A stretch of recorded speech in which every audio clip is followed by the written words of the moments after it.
Pois nós estamos compartilhando uma série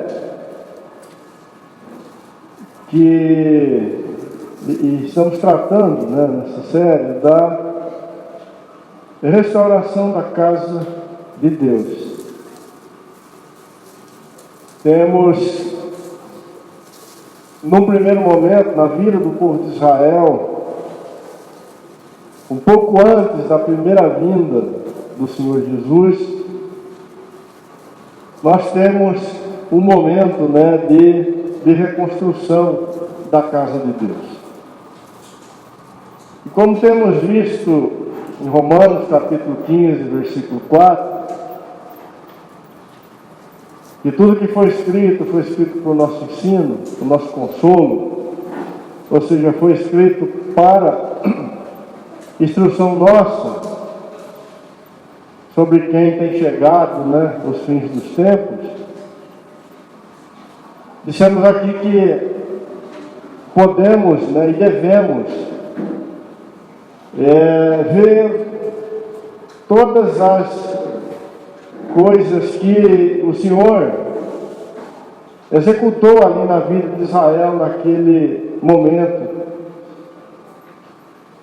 quando a casa de Deus precisou ser reconstruída para que o Senhor viesse pela primeira vez. E foi necessário reconstruir a casa de Deus, porque na verdade ela estava desolada. A casa literalmente estava desolada, o santuário estava desolado. E mais do que isso, o povo de Israel, como casa de Deus, dentro da antiga aliança, também estava desolado, destruído, porque estava no cativeiro na Babilônia. Estava longe daquele lugar que Deus havia dado para conhecê-lo. O povo de Deus estava em terra estranha, pedido de cultuar a Deus, sem a palavra de Deus. Enfim, numa situação bastante deplorável, pois era uma situação de juízo, de castigo da parte de Deus. E nós vimos na última administração que essa situação foi derramada sobre Israel, por causa dos seus pecados. Começamos a ver o que os profetas que viveram nessa época falaram a respeito disso. Vimos que Jeremias, que foi o profeta que antecedeu esse momento crítico na vida do povo de Israel, ele alertou o povo muitas vezes, de muitas maneiras,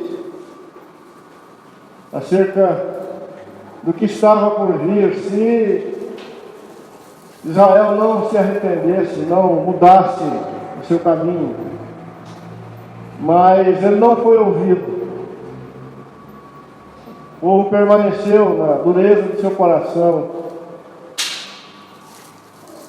E infelizmente o cativeiro chegou e durou por 70 anos sobre a vida dos filhos de Israel naquele momento. E nós olhamos um pouco sobre o que Esdras, como profeta de Deus, falou a respeito dessa tragédia que envolveu os filhos de Israel naquele momento. Vimos um pouco também do que Neemias falou. E precisamos também olhar para o que Daniel diz. Mas Daniel também fez parte, né, daquele momento tão difícil na vida do povo de Israel. E observar, né, do ponto de vista de Daniel, quais foram os descaminhos, né, da casa de Deus naquele momento. E certamente, irmãos, os mesmos perigos, os mesmos riscos, as mesmas dificuldades, os mesmos problemas rondam a casa de Deus nesses últimos dias. Porque o nosso Senhor virá pela segunda vez. E virá em glória, virá em majestade, em poder. E Ele tomará a sua casa de uma vez por todas. E como foi necessário preparar a casa de Deus para receber o Filho de Deus naquele primeiro momento, a casa de Deus deverá estar preparada neste segundo momento para receber o Senhor de forma definitiva. E certamente, irmãos, se foi glorioso aquele momento em que o Senhor veio pela primeira vez, será ainda mais glorioso quando o Senhor retornar para concluir a sua obra, para a sua glória, na vida de todos aqueles que Ele chamou desde a eternidade. Então eu queria que você abrisse a palavra de Deus lá no livro de Neemias.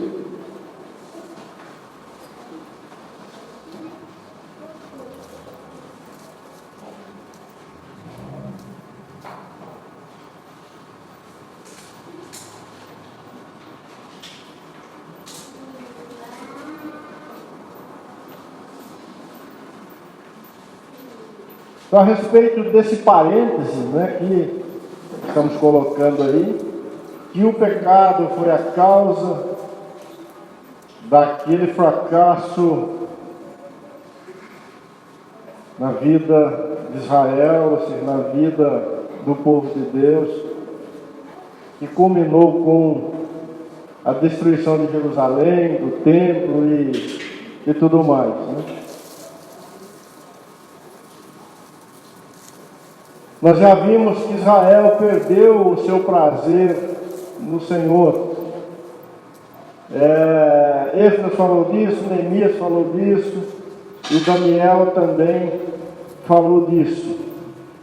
Mas antes, Jeremias já havia falado disso. Israel trocou o Senhor Deus, a única e verdadeira fonte de águas, manancial de águas cristalinas, por uma cisterna de águas rotas. Então o clímax desse momento na vida de Israel pode ser visto, né, nessa palavra de Jeremias e destes três profetas, Esdras, Neemias e Daniel, quando eles oram a Deus pedindo perdão de seus pecados. Todos eles são unânimes em dizer que Israel já não tinha mais nenhum prazer no seu Deus e desejou outros deuses, quis outros deuses, buscou satisfação em outros deuses, em outras coisas, em outras fontes, né? Colocaram o Senhor de lado. Esdras colocou isso quando Esdras denunciou isso, né? Quando ele fala que Israel se aliou à cultura dos povos que eram vizinhos de Israel. Ou seja, tomaram para si o modo de vida de seus vizinhos, ou seja, seus costumes, né? Os seus hábitos, as suas práticas. Já não tinham mais a sua satisfação naquelas práticas que o próprio Deus havia determinado para eles, né? Esdras denunciou isso, falando que Israel se misturou com os ímpios, fizeram negócios, buscaram os interesses dos ímpios, o que Deus havia proibido, casaram entre si, né, deram suas filhas para os filhos dos povos que não serviam o Senhor, e tomaram, né, suas filhas para os seus filhos.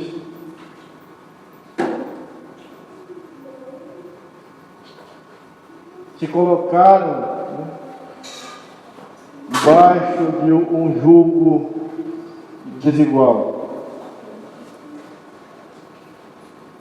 Neemias, ele denuncia isso, né, dizendo que Israel se entregou à idolatria, construiu ídolos, ou seja, confeccionou imagens com as suas próprias mãos e prestou culto a elas. Concordando com aquilo que Paulo fala em Romanos capítulo 1, né, a partir do versículo 18, mudando a glória do Deus incorruptível em semelhança de coisas corruptíveis, né, como animais, peixes, aves, homens e daí por diante. Ou seja, consideraram a imagem de um animal, um quadrúpede, talvez uma vaca, né, um boi, alguma coisa mais digna de ser honrada, de ser adorada, do que o Todo-Poderoso, o Criador dos céus e da terra. Tamanha foi a estupidez, né, dos filhos de Israel nesse período. Neemias falou, né, que eles não deram glórias a Deus, foram ingratos e blasfemaram do Senhor. Israel se recusou a dar glórias a Deus. A palavra de Deus nos ensina que toda glória pertence a Deus. Toda glória. Nos céus e na terra, de eternidade a eternidade. Nenhum outro ser, seja ele quem for, mais exaltado, querubim, ou arcanjo, ou anjo, e recebeu de Deus, né, algum tipo de resplandor, de glória, é digno, ou é dono, ou é possuidor, né, dessa glória, pois toda a glória pertence a Deus. E somente o Senhor, né, deve ser exaltado e engrandecido. Mas Israel se recusou a fazer isso e glorificou aquilo que não é Deus.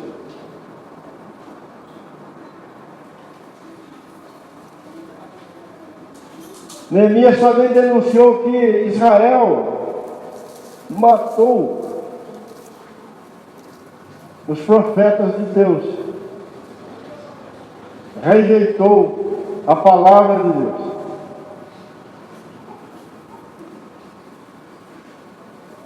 na história de Israel, já nos tempos de Neemias, que estava encerrando aquele primeiro momento. Se formos estudar com cuidado, nós vamos descobrir que, cronologicamente falando, Neemias foi o último livro profético a ser escrito. Ele não narra os últimos acontecimentos, mas ele foi o último livro a ser escrito.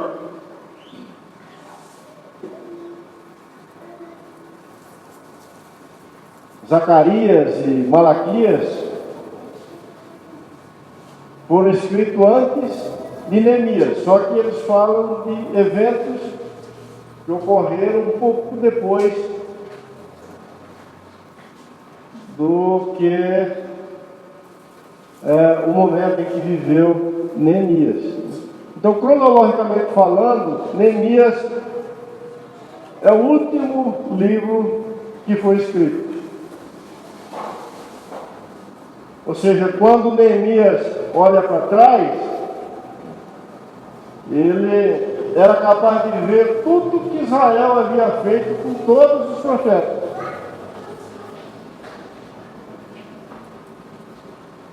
Por isso há uma ligação muito grande entre o livro de Neemias e o Evangelho de Lucas. Se você observar, parece que um passa o bastão para o outro, porque Lucas foi o primeiro evangelho, também cronologicamente falando, que foi escrito. É como se Neemias encerrasse o Velho Testamento e Lucas começasse o Novo.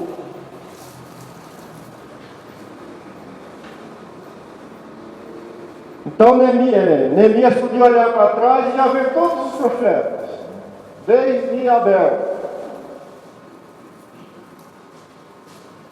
E ele fala que Israel rejeitou a palavra dos profetas. E não só a palavra dos profetas, mas Israel matou muitos profetas que falaram da parte de Deus. E alguns foram mortos, de uma forma muito dura, até cerrados pelo meio, alguns perderam a vida.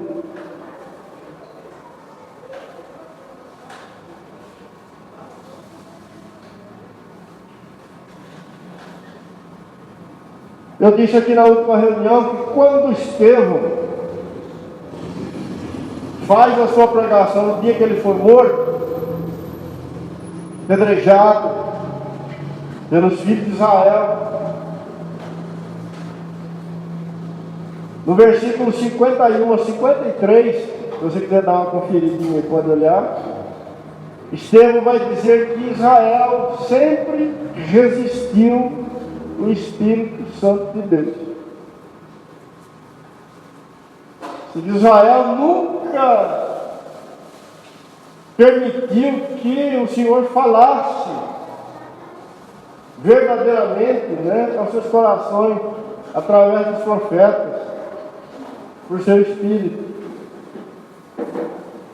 Ouvindo, lógico, com disposição para obediência, para resposta,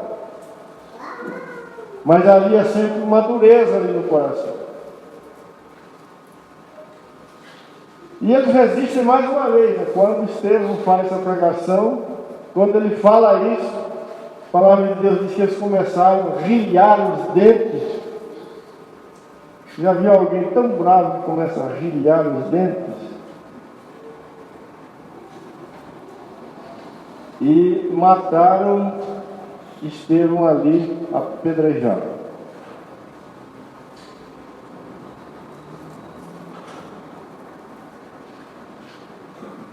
Eu queria que você guardasse isso aí no seu coração. A casa de Deus estava caída, lógico, porque foi derrubada Jerusalém estava destruída, porque o Senhor permitiu que fosse destruído. O povo de Deus estava cativo na Babilônia, escravizado. Já não era mais um testemunho, porque estava fora do lugar do testemunho. Podemos dizer que a obra de Deus, de uma certa forma, estava paralisada, porque Israel resistia ferozmente à palavra de Deus e os profetas de Deus.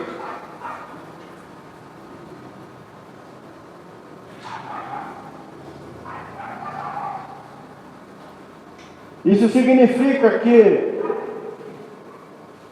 para aquela casa ser restaurada, para aquela cidade ser reedificada, para aqueles muros serem novamente erguidos e o testemunho do Senhor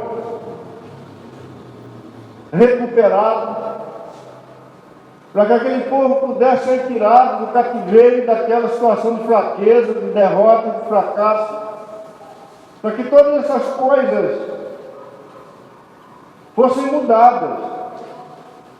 Era necessário, primeiro, ocorrer mudanças no coração desse povo em relação à palavra de Deus e em relação àquele falar de Deus através da boca dos profetas no meio deles.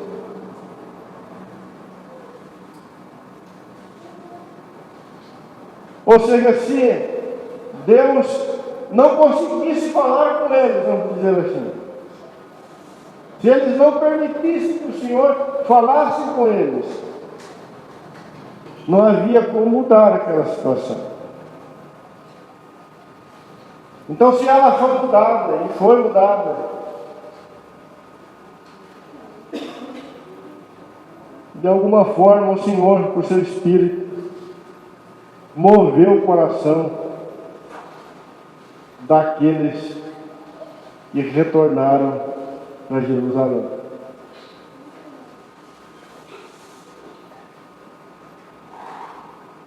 Nós vamos prosseguir um pouquinho, dando uma olhada no que Daniel falou.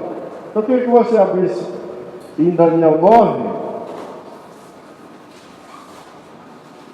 Pedi para abrir Neemias e não lemos o texto de Neemias. Nós vamos para Daniel 9.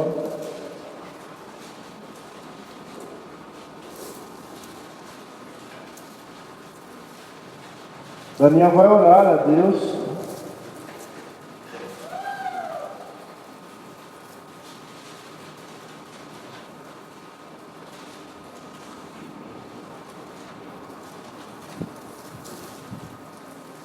Versículo 5. Daniel 9, 5.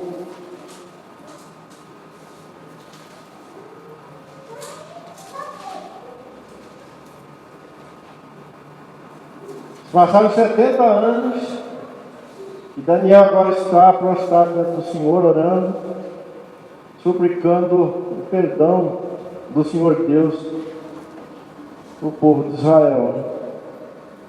E olha o que ele diz: temos pecado e cometido iniquidades, procedemos perversamente e fomos rebeldes, apartando-nos dos teus mandamentos e dos teus juízos. Verso 6. E não demos ouvido aos teus servos, os profetas, que em teu nome falaram aos nossos reis, aos nossos príncipes e nossos pais, como também a todo o povo. Versículo 9. Ao Senhor nosso Deus pertence a misericórdia e o perdão, pois nos temos rebelado contra Ele, e não obedecemos à voz do Senhor nosso Deus, para andarmos nas suas leis, que nos deu por intermédio de seus servos, os profetas. Sim, todo Israel transgrediu a tua lei, desviando-se para não obedecer a tua voz. Por isso a maldição e as implicações que estão escritas na lei de Moisés, servo de Deus, se derramaram sobre nós, porque temos pecado contra ti. Veja bem, irmãos, que Daniel, ele reconhece o mesmo que Esdras e Neemias também reconheceram diante do Senhor. E eles estavam ali na Babilônia, que Jerusalém estava daquele jeito, porque eles simplesmente, foram rebeldes. Não ouviram a voz do Senhor e simplesmente seguiram o curso natural de seus corações. E nós sabemos que assim é o homem. Israel não podia fazer nada melhor do que isso, porque o homem, na sua própria força, seus próprios meios, ele não pode responder a Deus com obediência, com santidade. E aqui está Israel manifestando com muita força o pecado que está no coração do homem.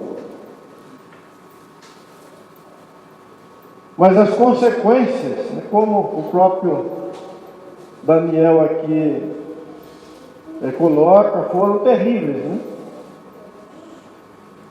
Diz, olha, caíram sobre a nossa cabeça todas as maldições e as imprecações da lei, que Moisés anunciou a mandato de Deus. E uma delas era que se Israel não guardasse a palavra de Deus, ele seria expulso, espalhado por todas as nações da terra. E lá estava Israel, no cativeiro, escravo.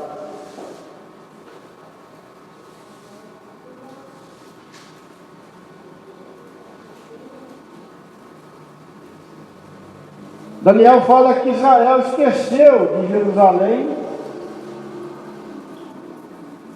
e de tudo aquilo que Jerusalém significava. Versículo 18, aí do capítulo 9, olha como que o Espírito de Deus está conduzindo a oração de Daniel diante do Senhor. Ele disse assim, verso 18: inclina, ó Deus meu, os ouvidos e ouve, abre os olhos e olha para a nossa desolação e para a cidade que é chamada pelo teu nome, porque não lançamos nossas súplicas perante a tua face fiados em nossas justiças, mas em tuas muitas misericórdias. Ó Senhor, ouve, ó Senhor, perdoa, ó Senhor, atende-nos e age. Não te retardes, por amor de ti mesmo, ó Deus meu, porque a tua cidade e o teu povo são chamados pelo teu nome. Israel pecou contra Jerusalém, a Jerusalém na qual Deus havia colocado o seu nome. Israel não se importou com a cidade do grande rei.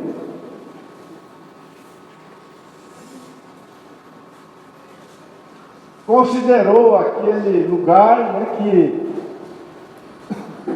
é uma figura do Senhor Jesus, da sua igreja e do triunfo absoluto e eterno do Filho de Deus. Israel não se preocupou com o culto a Deus que estava restrito a Jerusalém. O único lugar na terra onde o nome do Senhor estava associado. O único lugar na terra onde a glória de Deus se manifestava. Quando o sumo sacerdote entrava lá naquele santuário, especificamente no Santo dos Santos, para oferecer sacrifícios a Deus. O único lugar onde a palavra de Deus estava depositada. Mas Israel desprezou tudo isso. Quando e como desprezou? Quando se rendeu, né, a todo tipo de rebelião e de desobediência, sabendo que as consequências disso seria a destruição de todas essas coisas. E de que eles mesmos seriam tirados dali como juízo. E Daniel está orando a Deus e pedindo misericórdia.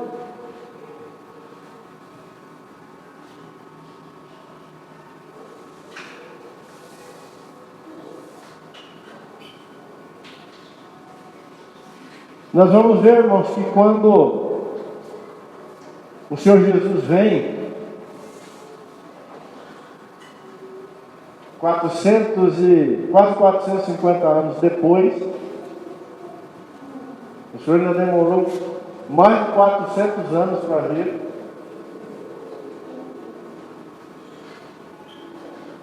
A cidade já tinha sido reconstruída, lógico, os muros, o santuário. Depois ele já tinha sido reformado, né, por Herodes. Uma grande reforma, demoraram 46 anos para fazer aquela reforma. Mas enfim, o Senhor Jesus veio. E ele vai encontrar apenas algumas pessoas de todos esses remanescentes esperando por ele.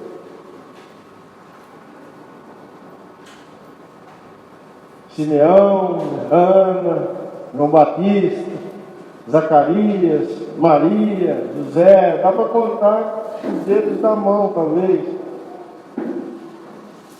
A menos que o Senhor tenha reservado mais uns 7.000, né, que a gente não sabe, né? Pode ser.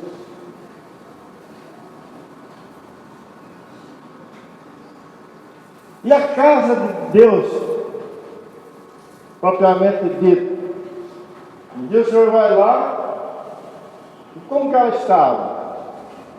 Tão deturpada que ele tem que fazer um chicote.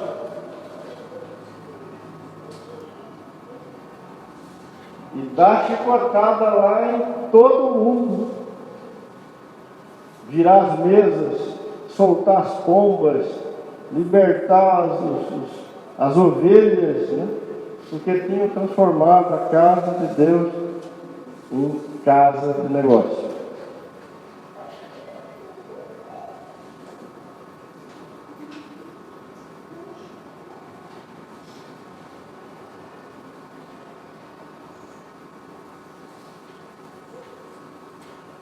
Mas o Senhor tinha uma porçãozinha ali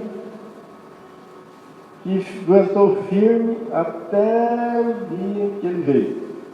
E teve um nossos irmãos que pegou o Senhor nos braços. E a palavra de Deus diz que, por revelação do Espírito Santo, ele foi informado que ele não morreria antes de ver o Salvador. Quando o Senhor Jesus é levado para ser apresentado no templo, então ele toma o Filho de Deus em seus braços e dá glórias a Deus e ora dizendo: Senhor, agora eu posso morrer, porque os meus olhos já viram a tua salvação.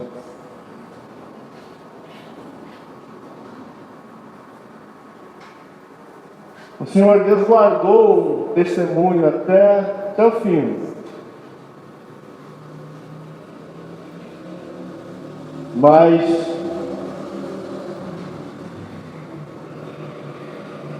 muitos choraram, muitos lutaram, muitos clamaram diante de Deus, dia e noite. Muitos se arrependeram,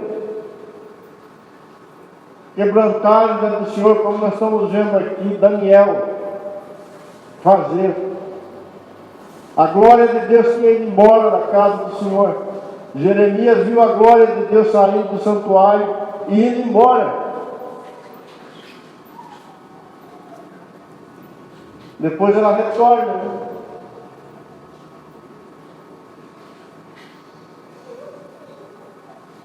Ou seja, para aquele lugar ser novamente recuperado,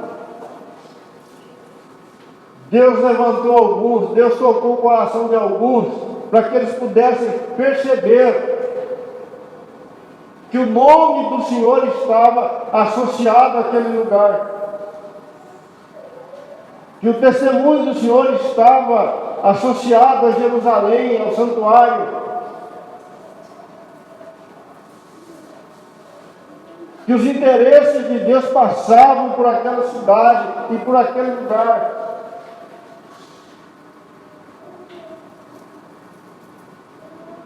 Que as mãos de Deus estavam trabalhando ali naquele lugar.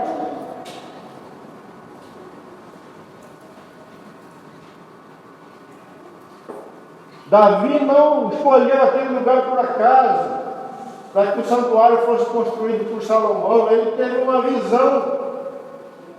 Foi mostrado a ele que ali, era ali, né, que o Senhor faria a sua morada.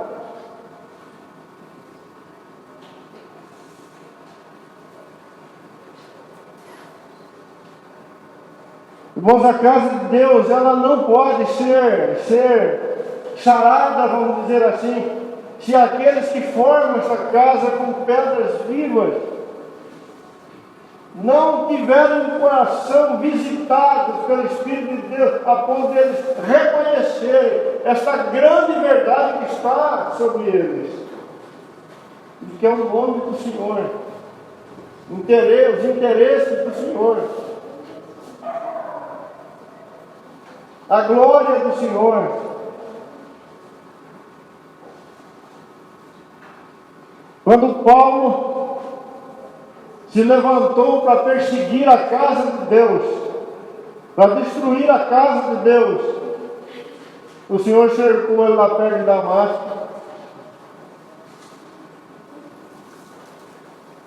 E ali Paulo descobriu que ele na verdade estava perseguindo o Senhor Deus.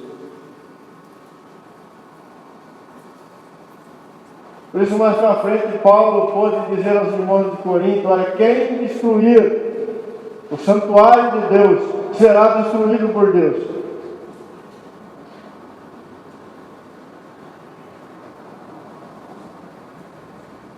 Irmãos, se somos povo de Deus, há algo imenso depositado por Deus em nós.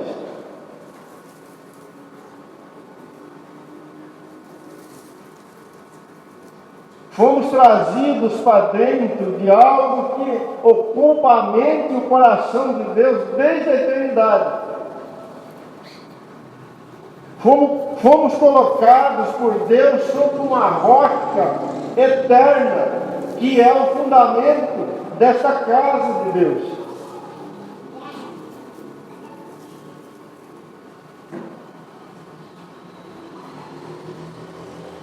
Daniel está dizendo: Senhor, tenha misericórdia de nós, porque por nossos pecados, a casa que o Senhor tem, o teu nome nela, foi destruída.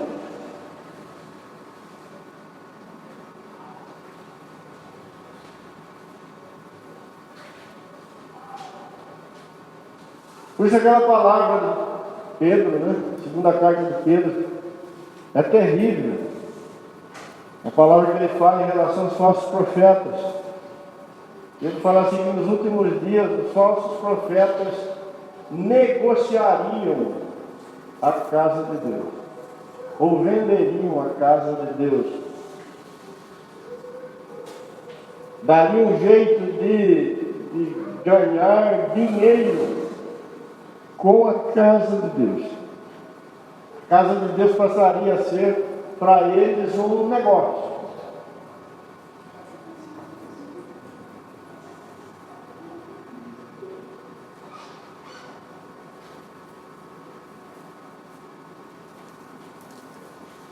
Se vocês conhecem o Velho Testamento, vocês sabem que alguns homens entraram de maneira errada na casa de Deus, no santuário de Deus lá em Jerusalém, e se deram mal.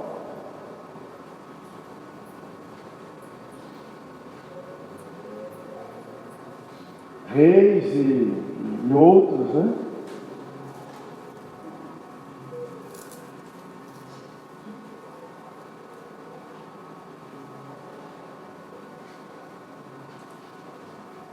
Os filhos de Arão quiseram transitar na casa de Deus do jeito que eles queriam, morreram.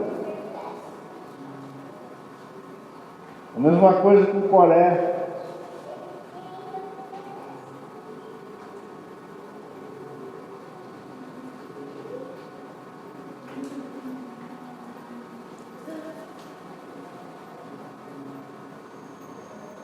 Mas é algo que precisa fazer nosso coração estremecer. A compreensão, a revelação de Cristo, de sua igreja, ou do santuário eterno de Deus.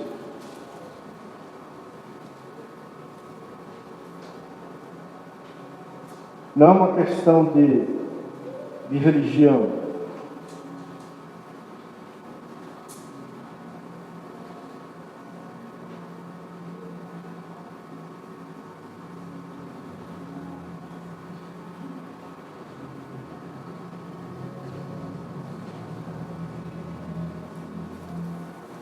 No versículo 13 aí de Daniel 9, se fosse olhar,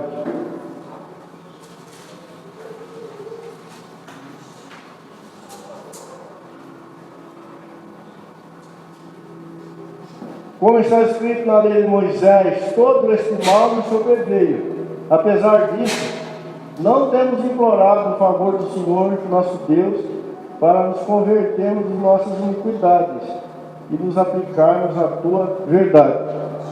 Daniel está dizendo que eles ficaram 70 anos na Babilônia e ninguém teve a ideia de se arrepender.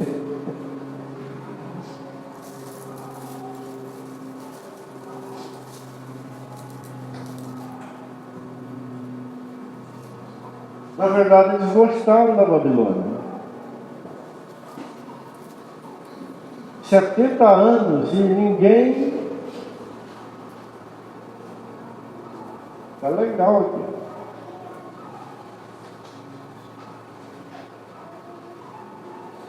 E quando o Senhor começa a trazer o povo de volta, a grande maioria não quis ir.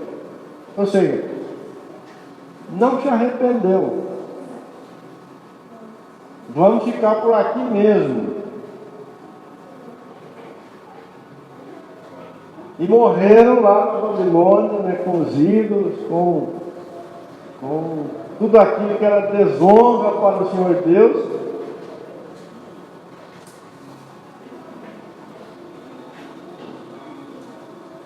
Não acharam que estavam ofendendo a Deus, que tinham ofendido a Deus, que estavam debaixo de maldição, que eram escravos, que estavam trazendo vergonha para o nome do Senhor, para a casa do Senhor. Não reconheceram nada disso. Ouviram um chamado para retornar, não retornaram. Estava tudo certo, estava tudo bem. e vamos tocar a vida. Isso é uma maravilha, isso aqui. Muito parecido com aquilo que fez a mulher de Ló. Ela gostava muito de Sodoma. Quando o Senhor falou, eu vou destruir a cidade, ela ensaiou em sair de lá à força, mas no meio do caminho não conseguiu. Demonstrou que realmente o interesse do seu coração era ficar ali. E foi transformada numa estátua de sal. Para ela, com certeza, destruir Babilônia era um grande erro. Um lugar tão legal como esse, né?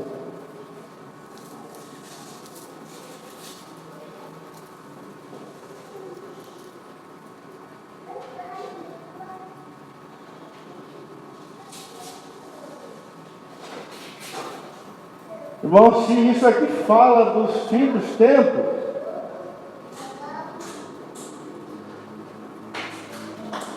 se isso aqui fala desta dificuldade, né, que o Espírito do Senhor avisava de forma antecipada que seria encontrada nos últimos dias, é muito terrível. O apóstolo João, quando ele é usado pelo Espírito de Deus e escreve as 7 cartas do Apocalipse, a última carta, a carta de Laodiceia, que representa esse tempo do fim da igreja, aquela igreja ali é mostrada como uma igreja que havia colocado o Senhor para o lado de fora. Era uma igreja morna. O Senhor está dizendo, olha, eu estou desejando te vomitar na minha boca. João declara ali, né, a palavra do Senhor Jesus a respeito daquela igreja, onde ela diz que ela se vê como rica, como abastada, sem falta nenhuma. Ou seja, uma igreja que não tem nenhuma necessidade de se arrepender, de mudar nada. Mas o Senhor está dizendo, olha, eu estou quase vomitando. E para mim você é cego, é miserável, é pobre, é nu, está nu.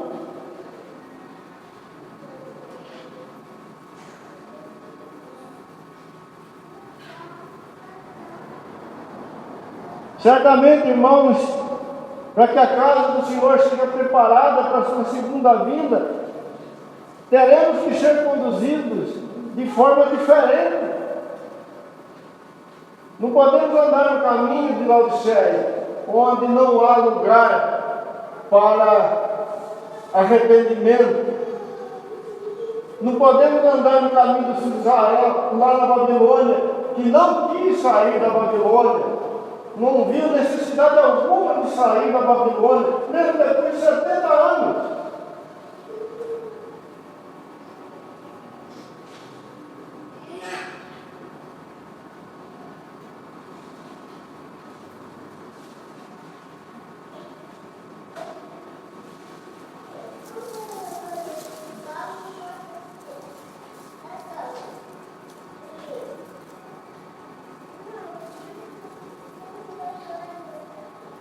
Israel não quis viver para a glória de Deus.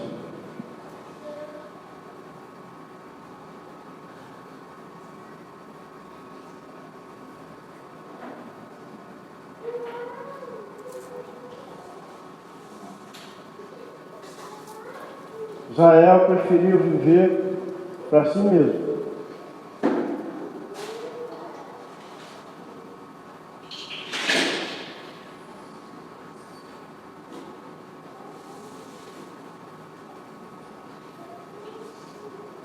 Que o Senhor, né, nos livre disso.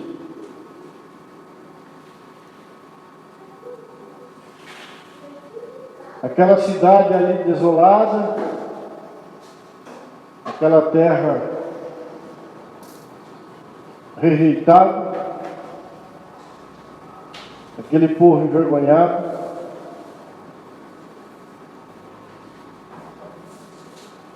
aquilo não glorificava o nome do Senhor.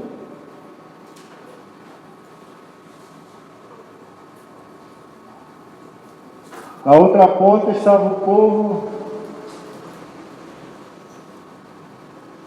satisfeito na Babilônia.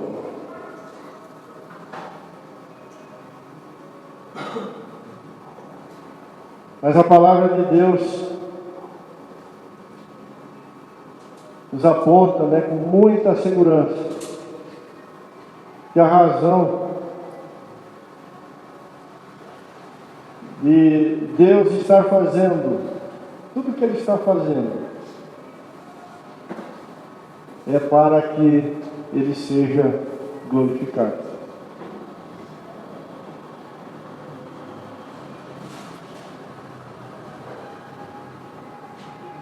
O problema maior, irmãos, não era o estado, vamos dizer assim, lamentável de Israel. E, eventualmente, o sofrimento de alguns, com certeza, muitos sofriam aquela situação. E eles também passaram por momentos ruins ali na Babilônia. Mas o pior não era isso. O pior era que Deus não estava sendo glorificado. O prejuízo que tudo aquilo estava trazendo para o nome do Senhor.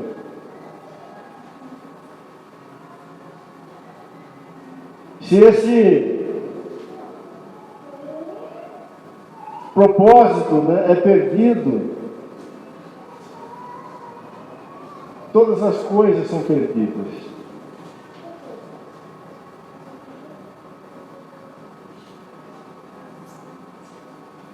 Quando olhamos para a vida e obra do Senhor Jesus,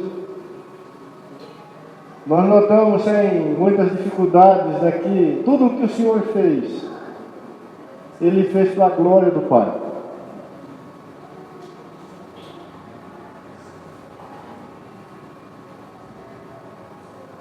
E é assim que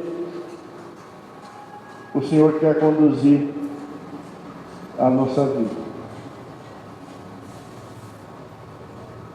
Então, amados, concluindo essa observação, notamos que nenhum outro motivo pode parar, enfraquecer, trazer desonra para o nome do Senhor, ou parar a obra do Senhor, enfraquecer a obra do Senhor na vida do seu povo, senão o pecado.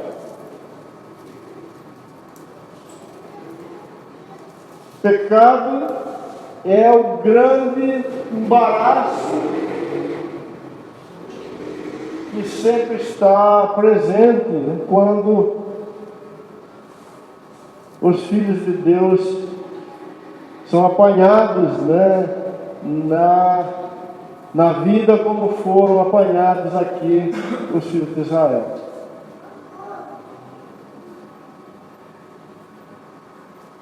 Que o nosso coração não seja enganado. O pecado é como jogar areia na engrenagem. Nunca dá certo. Não deu certo aqui. Olha aí no versículo 7 do capítulo 9.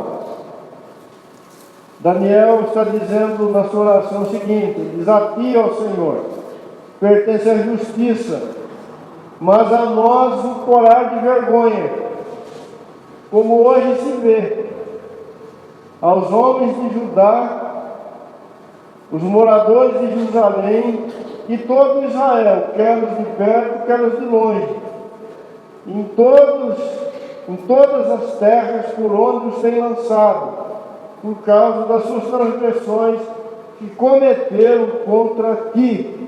Verso 8. Ó Senhor, a nós pertence o corar de vergonha, aos nossos reis, aos nossos príncipes, aos nossos pais, porque temos pecado contra ti. Versículo 16.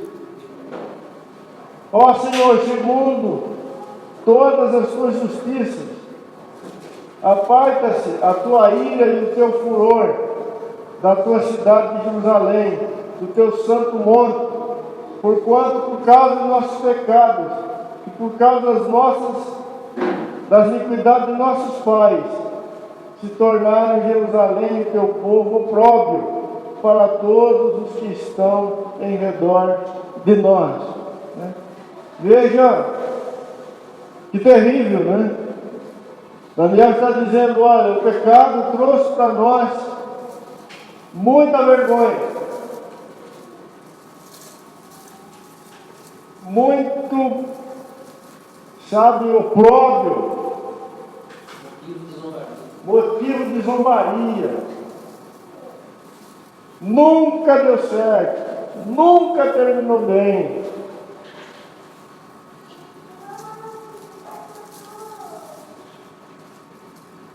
No versículo 11, capítulo 9, sim, todo Israel transgrediu a tua lei, desviando-se para não obedecer a tua voz. Por isso a maldição e as imprecações que estão escritas na lei de Moisés, servo de Deus, se derramaram sobre nós, porque temos pecado contra ti. Não temos condições sequer de avaliar a tragédia, né, do que Daniel está colocando aqui. As maldições da lei, está dizendo Moisés, caíram sobre nós por causa dos nossos pecados. Daniel não está dizendo que eles estavam sendo amaldiçoados, né, porque Deus tinha ficado cansado deles ou por qualquer outro motivo. Não, porque nós pecamos contra o Senhor. No versículo 12, ele confirmou a sua palavra que falou contra nós e contra nossos juízes que nos julgavam, e fez vir sobre nós grande mal, porquanto nunca debaixo do céu aconteceu o que se deu em Jerusalém. E nós sabemos que o que aconteceu em Jerusalém, quando Nabucodonosor cercou a cidade, foi terrível. Daniel viu com seus olhos. Muitas mães, para não morrer de fome, comeram seus filhos assados, cozinhados, fizeram deles comida.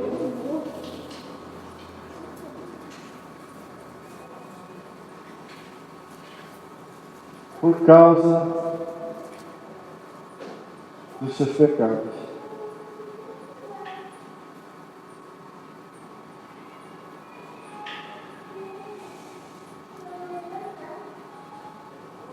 E o Senhor Jesus, ele falou aos apóstolos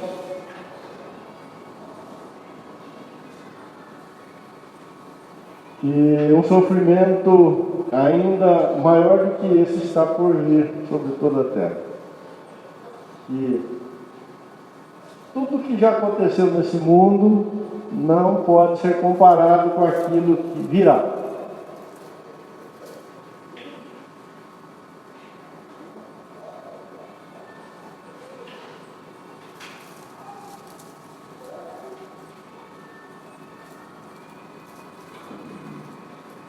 Sendo assim, sem arrependimento e retorno à santidade e consagração ao Senhor, não pode haver casa para Deus.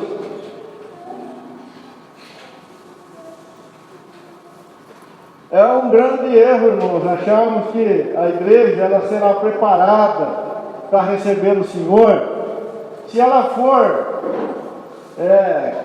conduzida a algum tipo de avivamento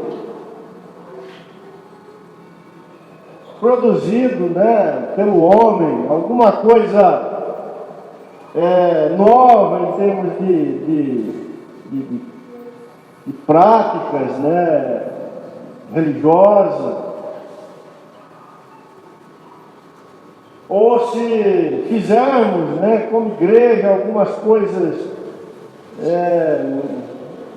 interessantes, né, se dermos uma revisada, né, em toda a nossa estrutura,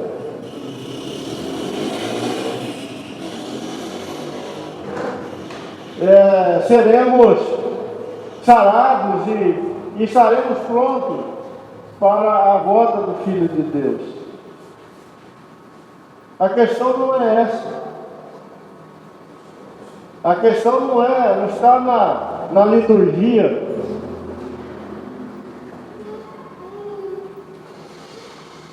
A questão não está nos nomes, né, que nós damos para as coisas. A questão é que precisamos nos arrepender. Nós precisamos ser reconduzidos pelo Espírito de Deus aos interesses do nosso Deus.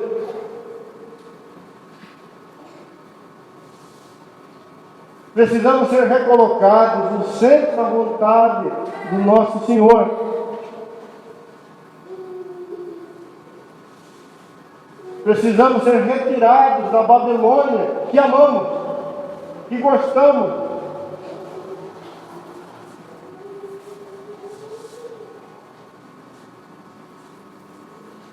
Precisamos ser separados para Deus, um povo exclusivo, um reino de sacerdotes, separados para anunciar as virtudes do Senhor.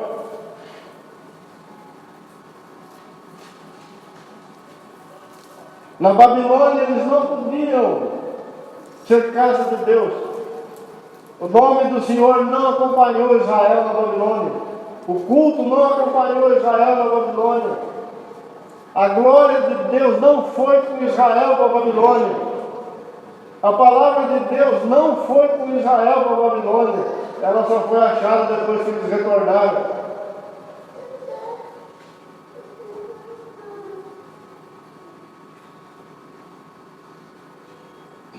Mas cada dia surge uma ideia nova no meio do povo de Deus. E é passada a ideia para o povo de Deus, e que essa ideia nova é capaz de preparar a igreja do Senhor para a volta do Senhor. Não é verdade. A nossa necessidade é de arrependimento.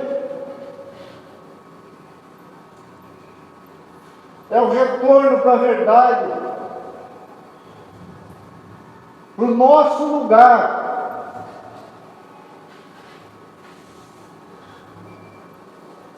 Temos ídolos.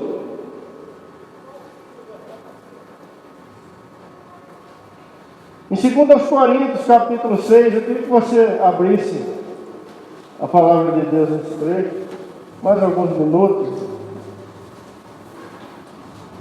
2 Coríntios 6, versículo 14.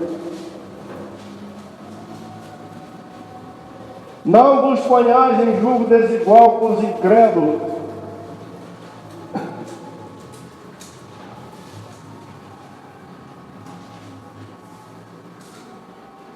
Você é do Senhor, não se engane.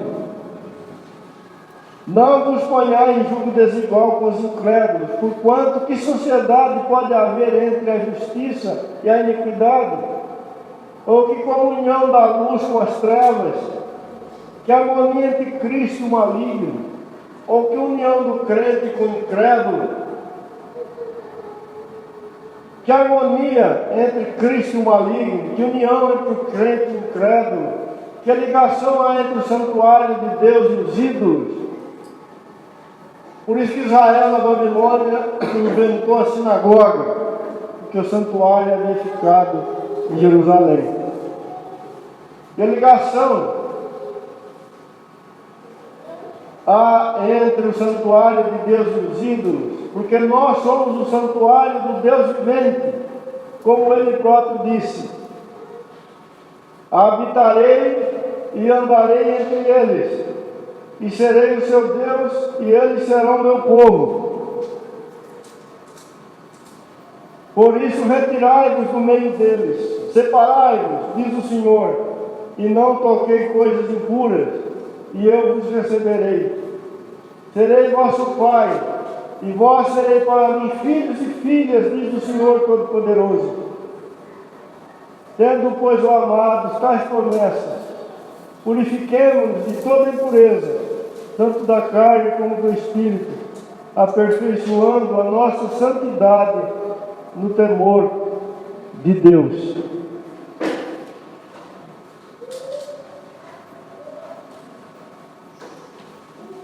Como disse Jeremias, o nosso manancial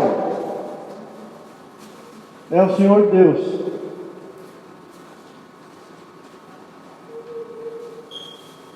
Não podemos ser saciados nas fontes de águas rotas.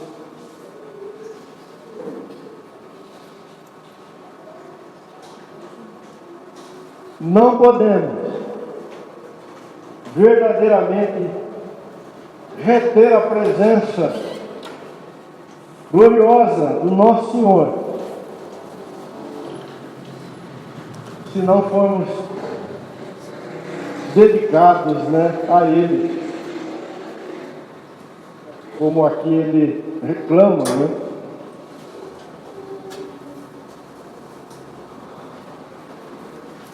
O que Daniel, que Esdras, que Neemias estão orando diante do Senhor? Que o Senhor perdoe Israel e na sua graça faça com que Israel retorne para o seu lugar, de onde nunca deveria ter saído. E eu quero ler o último texto dos irmãos, em Esdras, capítulo 10. Volte lá, por favor.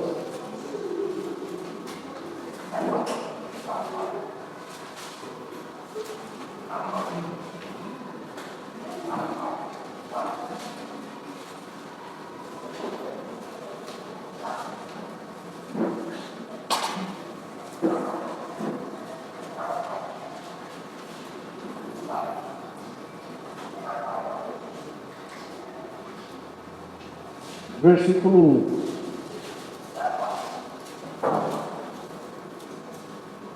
Enquanto Esdras orava e fazia confissão, chorando, prostrado diante da casa de Deus, ajuntou-se a ele de Israel uma grande congregação de homens, de mulheres, de crianças, pois o povo chorava com grande choro.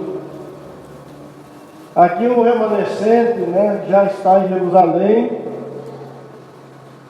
O primeiro grupo que veio com Zorobabel.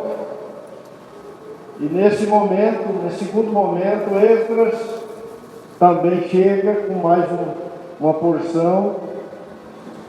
E eles estão diante do Senhor. E ele está orando, e dando sequência nesse longo arrependimento de Israel diante do Senhor.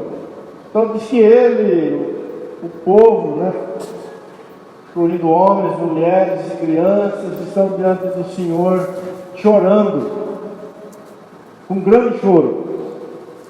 Então Secanias, verso 2, filho de Jeiel, um dos filhos de Elão, tomou a palavra e disse a Esdras: nós temos transgredido contra o nosso Deus, casando com mulheres estrangeiras, dos povos de outras terras. Mas no tocante a isso, ainda há esperança para nós. Agora, pois, façamos aliança com o nosso Deus, de que despediremos todas as mulheres e os seus filhos, segundo o conselho do Senhor, e os dos que tremem ao mandato de nosso Deus, e faça-se segundo a lei. Levanta-te, pois, esta coisa é da tua incumbência, e nós seremos contigo. Ser forte e ai. Se você continuar lendo o texto, você vai ver que Esdra vai tomar providências. Mas o que ocorre aqui, irmãos? Esdra está orando, né? Ainda declarando o pecado de Israel. E alguém chega para ele e diz: olha, nosso pecado ainda não foi totalmente resolvido. Ainda estamos casando com mulheres estrangeiras.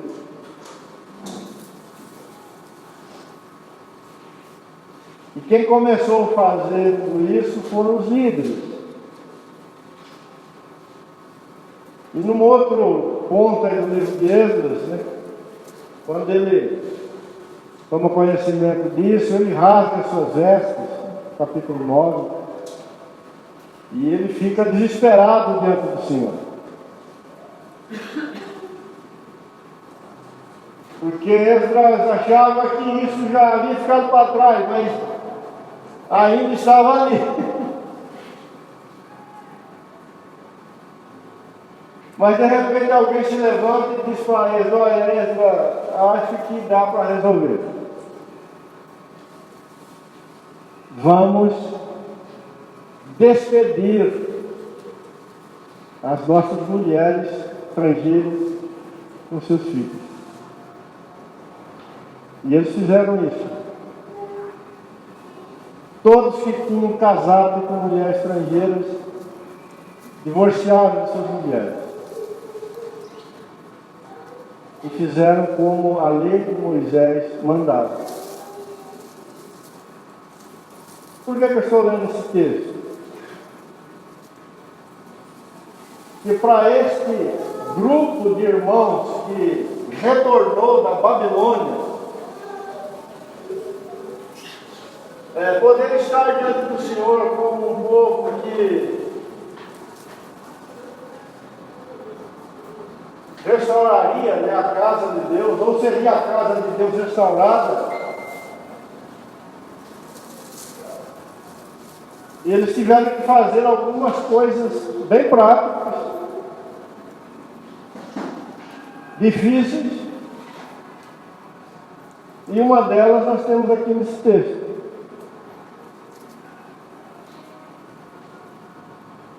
Ou seja, eles já tinham deixado a Babilônia, os negócios, a história de vida deles, que a maioria que estava ali nascendo na Babilônia, desde 70 anos. Eles vieram com nada.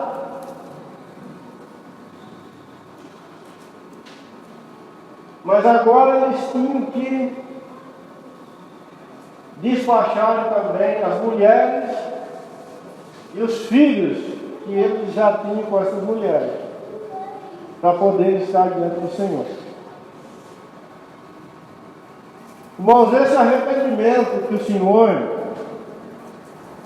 certamente está gerando e vai gerar no coração da sua amada igreja, preparando ela para esses últimos dias, sendo uma obra de Deus verdadeira e genuína,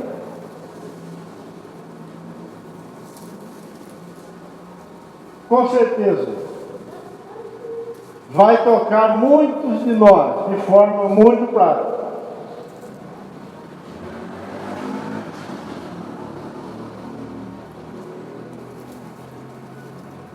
Não ficou só na conversa. Não houve um jeitinho, né? Vocês já estão casados há 10 anos, 20 anos. Vamos ficar assim mesmo. Ele já se arrependeu. Deus perdoou. Não. As mulheres são estrangeiras.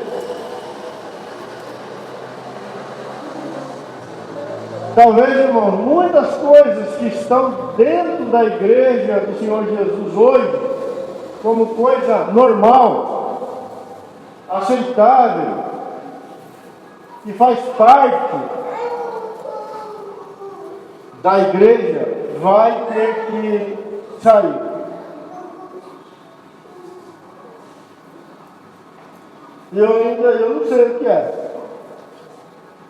Mas eu não tenho dúvida de que o Senhor vai fazer isso.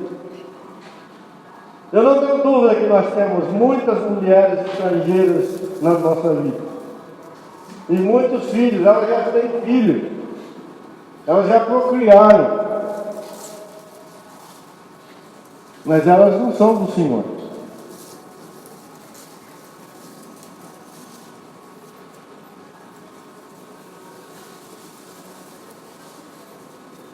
E quando eles fizeram assim, eles foram reconstruídos como casa de Deus.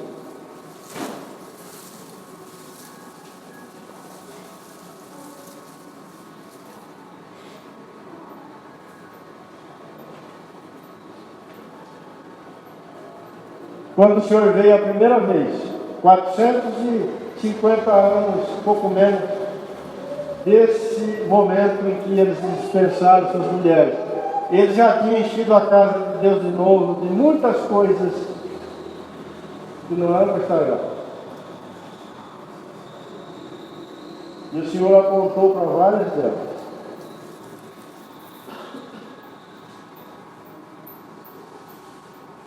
Eles estavam de novo fracos, sem rumo, e cegos, surdos, e o Senhor veio e eles não viram.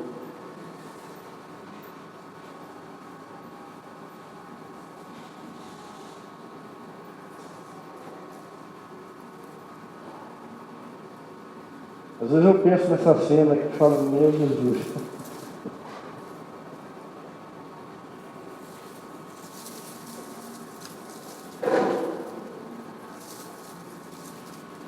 Mas eles honraram o Senhor.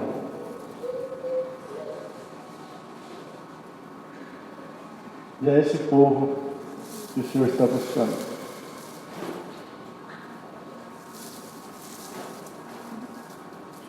Nosso Pai,